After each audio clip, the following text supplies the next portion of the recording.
Alright, ako na naman mga kaibigan, Filipino Reaction. Nag-reaction video na naman dito sa trending news sa Pilipinas ngayon. Ito na, update kay Sandro Mulak, emosyonal na ikwinento ang pang-aabuso umano sa kanya ni Nones at Richard Cruz. Ito na mga kaibigan, ang breaking news ngayon. Yung mga hindi pa nakapanood, eto na. Inilahan sa Senado na aktor na si Sandro Mulak at singer na si Gerald Santos ang kanilang naranasang pang-aabuso. Si Sandro naiyak pa habang nagkikwento. Ayan mga kaibigan, narinig natin na si Sandro ay umiyak or naiyak pa habang kinikwento ang matapos na nangyari sa kanyang buhay. Ulitin natin, take 2. Na si Sandro Mulak at singer. Inilahan sa Senado na aktor na si Sandro Mulak at singer na si Gerald Santos ang kanilang naranasang pang-aabuso. Si Sandro naiyak pa habang nagkikwento. Nasa frontline na balitang yan, si Ria Fernandez. Naging emosyonal ang aktor na si Sandro Mulak sa muli niyang pagharap sa Senado nang magkwento tungkol sa naranasang pang-aabuso umano sa kanya ng dalawang independent contractor ng GMA Network.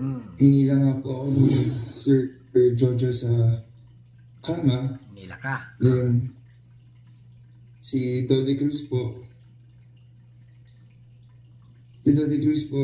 tinanggal po yung polo ko. Tinanggal ang polo mo? Bigla po niyang... Ano pa? Umiyak. Halatang nahihirapang magkwento si Sandro, pero itinuloy pa rin niya ito sa abot ng kanyang makakaya. Si Sir Jojo po, binaba ko yung pantalon ko. Binaba ang pantalon mo? Tapos, Mr. Chair, sobrang laswa po kasi kumano na. Ibig sabihin, nung hinubaran ang iyong, hinubaran ka ng polo, okay? Tapos, pinahiga ka, hinubaran ang pantalon mo. Pagkatapos nung hinubad ang pantalon mo, yun na nga, nag-aka na. Umiyak na. Okay? Umiyak na. Okay? Continue lang, Sandro. It's okay. Pinatigil na. Okay, alam na. Pag mga ganun mga kaibigan, alam na ang kasunod na nangyari yon. Basta, gumano na. Okay, si Sandro.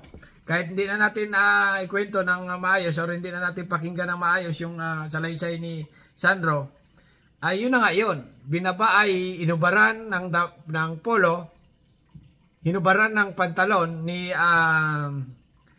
Jojo, okay? Yun na nga, nangyari na ang hindi dapat mangyari. Nadali na ang dapat na madali. Ang hindi madali. Okay, ano ba yan? Alam na. Charing! Okay, continue lang. I understand. Kasi nga, mga kaibigan, marami ang nagsasabi pag ang bakla daw ay nanggahasa ng lalaki, ano ang ginagawa nila? Possible na dinadali nila yung lalaki. Okay?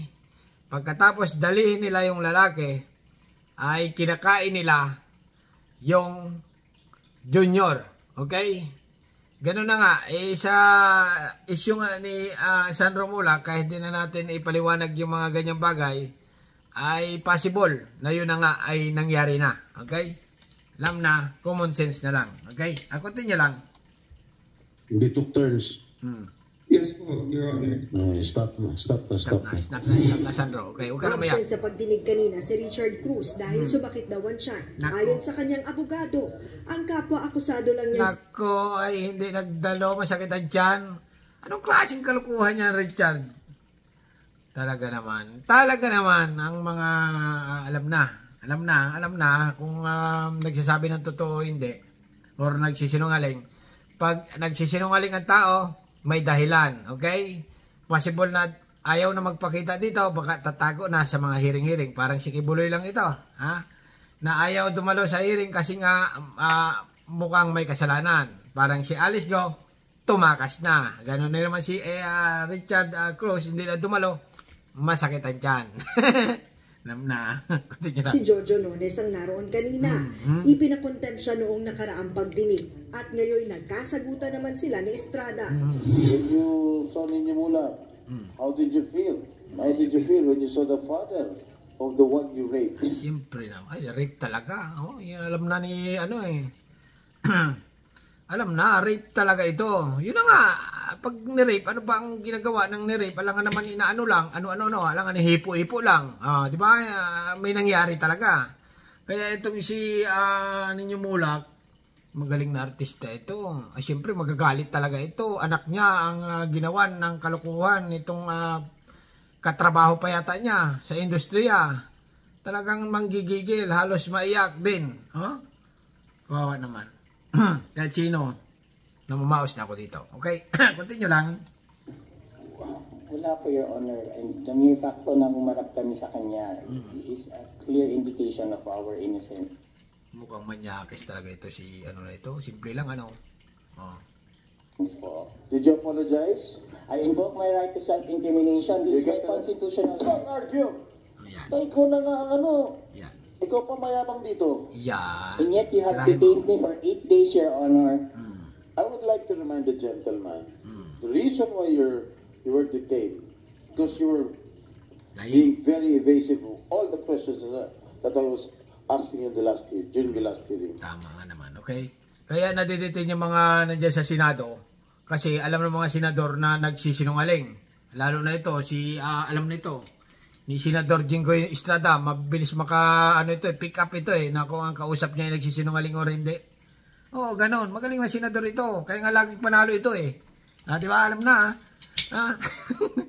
laging panalo sa pagka-senador pag siya ay tumakbo kasi nga kaya siya nananalo, gusto ng tao dahil nakikita sa kanya na magaling siyang senador. Okay?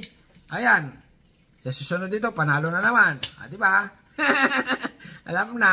Okay, continue lang. Senador, kunin mo. Kayo nang bahala dyan. Continue lang. And not for invoking your right against self-incrimination. Sa huli, mananatili sa kustodiya ng Senado si Nones. Tama lang. Gaya ni Sandro, emosyonal ang singer na si Gerald Santos nang balik Ito po, Gerald Santos. Ay, yung singer na magaling? Ibig sabihin ginahasa rin ito nila, Ay, grabe pala ito talaga ito si, Jojo at saka si Richard. Malibog, Malibog na bakla itong dalawa na ito. Kawawa na Gerald Santos, idol ko ito. Galing nito kumanta.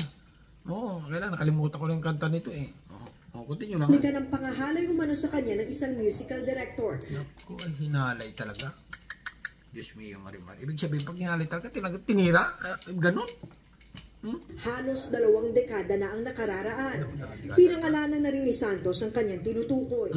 Ngayon po ay handa ko nang harapin ang tunay kong kalaban, ang nanghalay at umabuso sa akin noong ako po ay 15 years old pa lamang. Uy, child abuse. Child abuse yun. Sino? Si Mr. Danny Tan. Danitan. Pero kahit halos 2 Hindi pala ang nagdalay, si Danitan pala. Naku, ganun na nga rin yun. dekada na ang nagdaan, desidido pa rin daw siyang kasuhan ng dating katrabaho. Yun nga lang, hamon daw ngayon ang prescriptive period na itinakda ng batas kontra sexual harassment. Paano matanda ka na nung panampani kupong-kupong yung medyo late ka na nun. Dapat yung ngayon, kay Sandro, mainit-init pa. Okay? Kasi nga, pwede ba yun? 15 years old siguro. Ilang taon ka na ngayon? Baka 40 ka na. 25 years na nakalipas or 30 ka na. 15 years na nakalipas or 10 years. Medyo na yun. Mahina na ang ebidensya. Magaling na. Okay? Magaling na ang sugat na ginawa niya dati. Pero dito lang tayo sa malakas ang kapit or ang kwan talaga. Sa ilalim ng Republic Act 7877, 3 taon lang ang prescription period. O ito yung panahon Ayun na nga, 3 taon lang, 10 taon na wala na. Kung kailan lang paano maaaring magamit ang batas mula na mangyari ang insidente. Yun na nga sabi ko, mahina na. Okay? 3 taon lang pala, 10 taon na sa'yo. Habang kapapasa lang noong 2022 ng expanded anti-rape law kung saan sakop na pati ang sexual abuse sa mga lalaki. Tama lang. Tiniyak ni Estrada na sisilipin niya mga lumang batas para maging angkop at mas magkaroon ng pangil sa kasalukuyang panahon. Tama lang yan, hindi lang dapat pambabae kasi nga babae pag ni-rape ay talagang anang rape, kulong. Pag ang lalaki ay ni-rape ay parang wala, useless Anong nangyayari? Parang wala lang, di ba? Dapat nga talagang higpitan na ngayon ng batas at talagang continue pang level naman ng mga TV network, tiniyak din ng mga ito na may mga umiiral silang polisiya laban sa anumang uri ng sexual abuse. Okay, continue lang. Tulad sa TV5 na agarang sinibak ang isang empleyado matapos ireklamo ng isang dating talent. Yes, Your Honor, the company stood by its position that we are committed to uphold. Ibig sabihin, pag nagtatrabaho ka sa inyong news, TV news, ay halimbawa ay may ginawa silang tapos nagreklamo ka, tatanggalin talaga ninyo? For real? Halimbawa naman ay kung kilalang anchor or artista, okay, na bading, nireklamo mo, tatanggalin kaya ninyo? The safety and the rights of all workers and members of our organization. Baka na-issue lang, kaya tinanggal. Okay? Pagtitiyak ng mga TV network, may susunod ng polisiya kontra sexual abuse. Matagal na itong kalakaran sa mga ganyan. Wala lang yan. Kaya lang, kasi nga lalaki ang ginagalaw. Pero pag babae, siguro, yan na ngayon ang kanilang policy. Pag may nagreklamo, kaya yung mga minulistya dyan, yung mga nagmumulistya, na alam niyo, may mga TV personality, reklamo nyo na, tanggal agad daw yan, sabi nila. Alam na kung sino. Whether they are employees or independent contractors. Nagbabalita mula sa Frontline, Ria Fernandez, News 5. Ay, talaga tapos na. Okay, for real mga kaibigan, ayan na nga si Sandro umiyak pagkatapos niyang ginasa, ikunento niya ang nangyari sa kanya, yun na nga.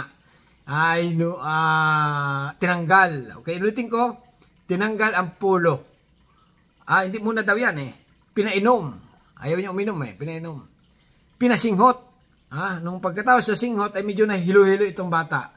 Kasi nga, bata pa ito, nauuto-uto pa ito ng mga matatandang bakla. Okay? Gwapo ito, talagang habulin ito ng kwan. Malapit ito sa mga ngayon, ang tingin dito ng mga bakla, chicks. Ganon, chicks ito para sa kanila. Kung kayo lalaki, ang tingin mo dito, yung tunay kang lalaki, ang tingin mo dito sa mga pagbabae ito, tingin mo dito, magandang dilag. Okay? Kaya lang bakla sila, ang tingin nila dito kay Sandro, chicks. Kaya talagang kursunada nila ng todo. Ayun na nga, nangyari na nga.